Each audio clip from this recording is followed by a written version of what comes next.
Sag's einmal, können Männer eigentlich auch die Tag kriegen? Du meinst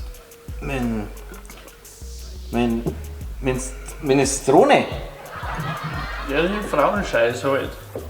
Das war mir ganz neu. Aber wie kommst du denn jetzt auf sowas?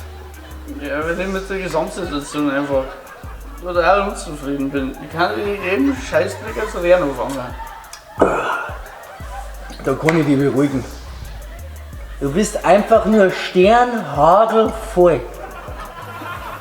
So, leck. Da bin ich ja beruhigt. Ja. Und du auch. Ja, alle Liebe. Alles wieder gut. Alles wieder gut. Ja.